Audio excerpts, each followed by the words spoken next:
Чудили ли сте се някога защо има хора, които се раждат с увреждания? Защо някои хора се раждат слепи, глухи, неми, с неоформени крайници, липсващи такива, с синдром на Даун или с аутизъм? Това изглежда толкова несправедливо. Ако има Бог, защо Той позволява на хората да страдат по такъв жесток начин? И ако Бог е наистина всемогъщ, защо просто не излекува всички тези хора, които имат нужда от това и не направи така, че всички да имаме перфектно здраве, без болести и увреждания? Наскоро прочетох книгата на Долорес Канън, озаглавена "Между смъртта и живота", в която тя прави регресия на хора, чрез които те си спомнят предишни животи и това, което става между животите им, т.е. преди да се родят в различна физическа реалност. И в тази книга е даден много интересен отговор на въпроса защо се раждат хора с увреждания, който ще споделя сега с теб.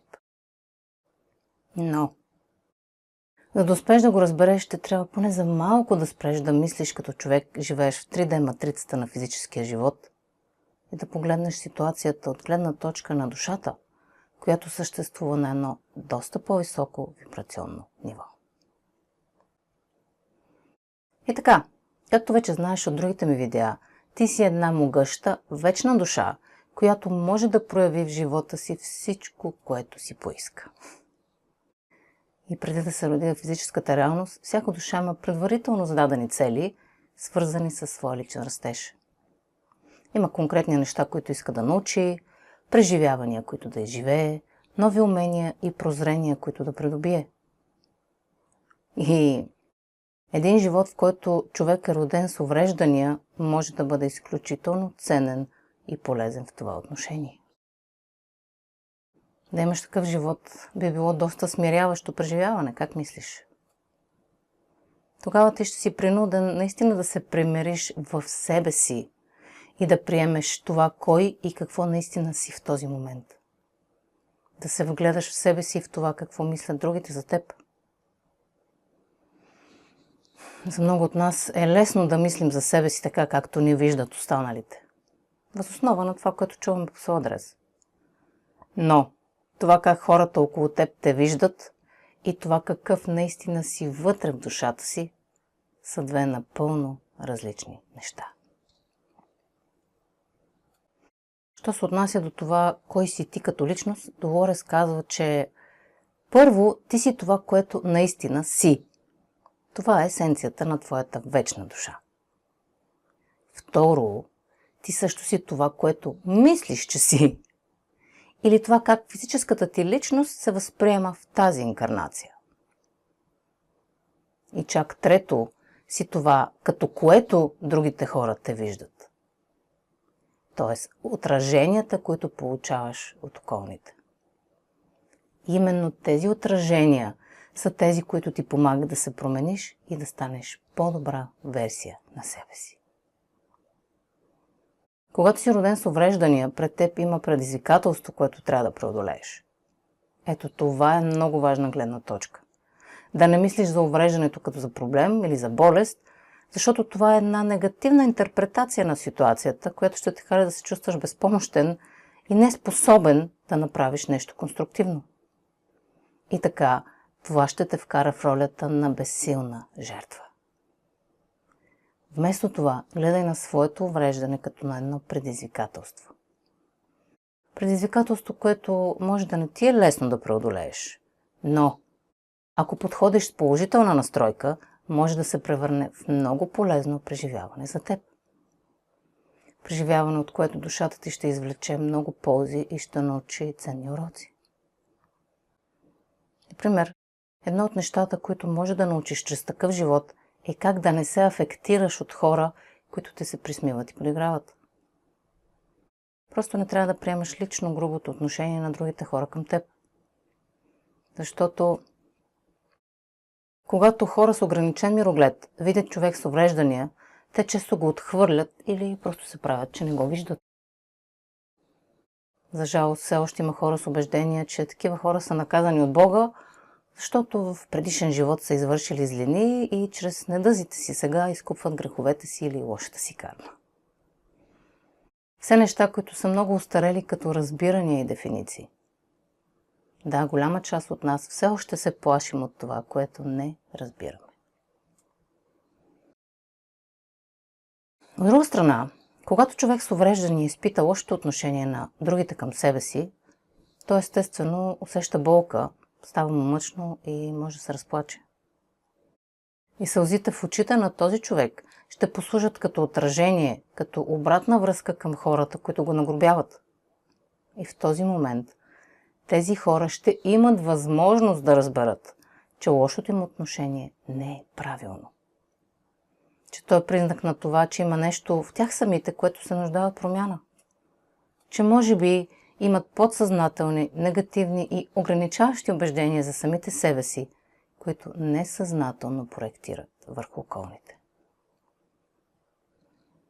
Например, ако някой подсъзнателно се страхува от отхвърляне от околните, което си е вид негативно убеждение, той може да се присмива на хора с увреждания, като си мисли, че по този начин доказва своята принадлежност към по-голямата група от хора на тези без увреждания.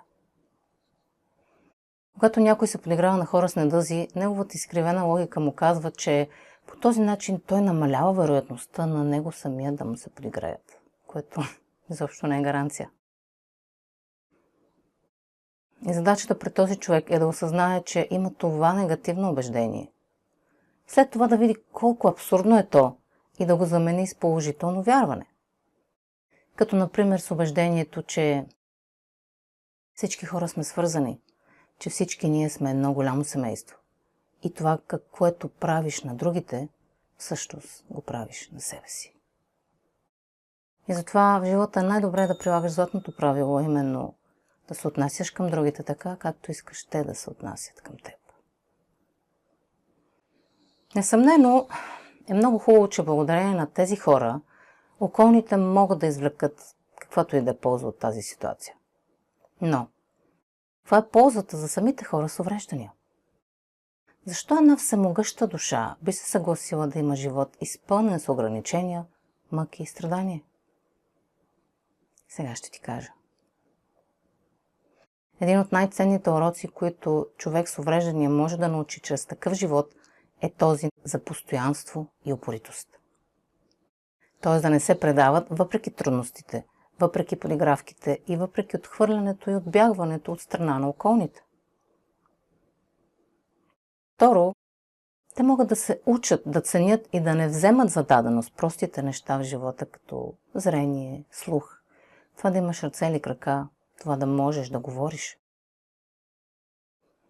Много от нас дори не се замислят за тези неща. И понеже често в ежедневието си имаме битовизми, понякога си мислим, че животът ни е много гаден, че държавата ни е супер скапана и няма нищо хубаво, за което да бъдем благодарни. Но това е само една гледна точка. И не мислиш ли, че е време ежедневно да сме благодарни за това, че имаме очи и можем да виждаме, че имаме крака и можем да ходим, че можем да говорим, за да изкажем нуждите и чувствата си, че можем да чуем песента на птичките, че имаш пръсти на ръцете си, с които можеш да пишеш на клавиатурата или пък с един жест да покажеш какво мислиш за някой. Когато някой избере да се роди с увреждания или да придобие такива в течение на живота си, той може да се научи да цени и да е благодарен за дребните неща в живота, което е много голям и важен урок за усвояване.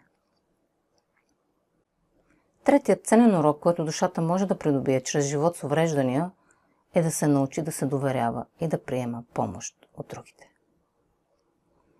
Много хора имат проблем с това да се доверят другиму. Те вероятно имат негативното убеждение, че хората не мислят доброто или че просто не може да се разчита на тях.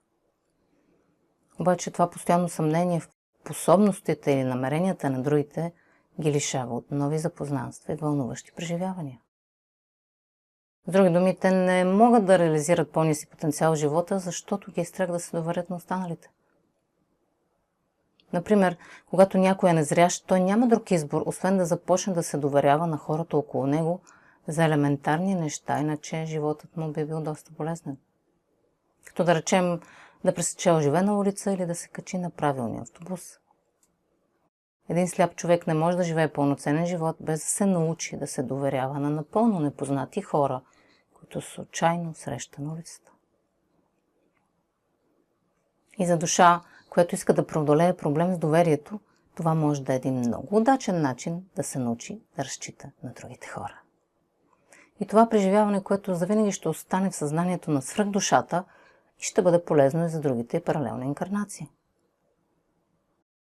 Тук искам да подчертая нещо важно. Това, че един човек може да има живот изпълнен с предизвикателства, съвсем не означава, че той трябва да страда. Страданието е избор. Страданието се причинява от негативните ни убеждения, от негативната интерпретация на дадена ситуация. Защото ако един незрящ човек замени негативното си убеждение, че неговият недъг е недостатък, с овластяващото убеждение, че липсата на зрение му помага да развие другите си сетива, тогава той няма да страда, а ще използва ситуацията в своя полза, за да стане по-добра своя версия. Световно известни певци и музиканти като Андреа Бочели, Стиви Уондър и Рей Чарлз са незрящи. И това не само, че не им е попречило, но даже им е помогнало така да развият таланта си, че да станат легенди в музикалната професия. Моля, запомни, че не само живот на човек с увреждания, но всеки един живот, какъвто и да е той, има голяма стойност, ако избереш да научиш нещо от него. Това е и смисълът на твоя живот сега. Да научиш нещо ново. Да пораснеш като личност, да станеш още по-добра версия на себе си. Да се погледнеш и опознаеш от една съвсем различна гледна точка. Да може душата ти да еволюира. И дори душите, които никога не са имали живот на човек с увреждания, също могат да научат тези уроци. Но при тях процесът може да бъде по-бавен и да се случи по различен начин. Може би биха им били нужни 10 живота, за да научат същото, което един човек с недъзи ще научи само от един живот. Затова някои по-смели души избират да ускорят растежа си, като изживеят живот на човек с увреждания. Така че, когато видиш такъв човек на улицата, покажи му респект. Защото пред теб стои една смела душа, която по свой избор е решила да има живот, изпълнен с значителни ограничения в името на личностното си развитие и това на хората около нея. Така че, шапки долу. А какво ли би станало, ако някой се опита да излекува човек с увреждания? Според теб ще бъде ли успешно лечението в такъв случай? Според Долорес Кенън, ако душата още не е усвоила уроците, за които е избрала тази инкарнация, най-вероятно лечението няма да даде резултат. Защото това би лишило душата от постигането на това, за което е дошла. От друга страна, ако нужните уроци са вече усвоени, тогава има голяма вероятност лечението да бъде успешно. Това обяснява защо дадено лекарство или медицинска процедура работи за някои хора, а за други не. Всичко се решава на духовно ниво. И въпреки това, стремежа да помогнеш на човек с увреждания или просто на човек в нужда е много благородно нещо. Изпитването на любов, съчувствие и съпричастност към другите е нещо, което повдига вибрацията на хората, които се опитват да помогнат. И като последствие Вселената ги засипва с благословии, които съществуват на тази по-висока вибрационна честота на любовта. А що се отнася до самите хора с увреждания? Въпреки трудностите и несправедливостите, с които те могат да се сблъскат в тяхното ежедневие, е много важно да не се предават, да не се отчаиват и да не губят желание да постигнат нещо повече с живота си. Те ще извлекат най-много полза от тази инкарнация, като запазят положително отношение и продължат да живеят живота си по най-добрия начин, на който са способни. като продължат да се стремят към това да стават по-добри свои версии всеки ден. Ако обаче се отчаят от тежката съдба, която им отредил Бог, и се оставят безпомощно другите да се грижат за тях, без самите те да проявяват никакво желание за по-добър живот, тогава душата им няма да научи желания урок. И тогава има голяма вероятност, след като си отидат от този свят, душата да реши да преживее още един живот, изпълнен с ограничения. Защото тя има много силно желание да се усъвършенства.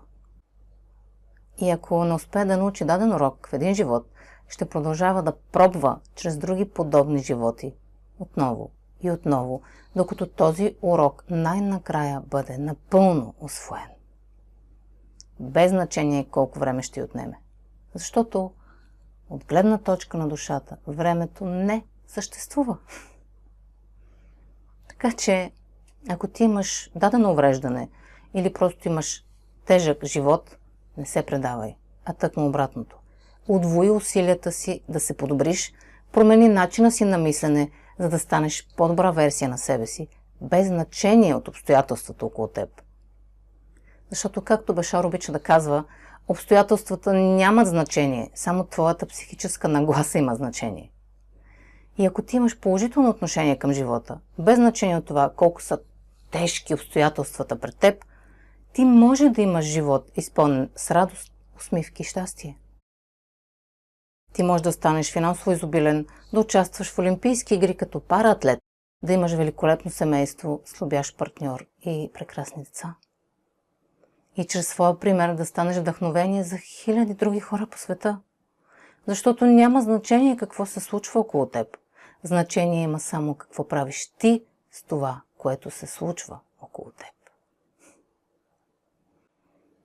Ако пък си родител на дете с увреждания или друг член на семейството ти има такива, знай, че твоята душа има предварителна договорка с душата на този човек. Нищо не е случайно.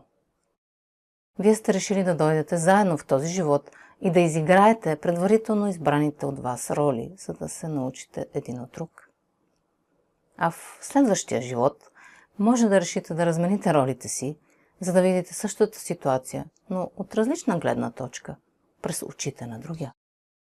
Така че, ако да речем в този живот ти си майка на дете с аутизъм, в следващия си живот може да избереш напълно доброволно ти да се родиш като дете с аутизъм, за да може и ти да ускориш личностното си развитие, както твоето дете прави в този живот.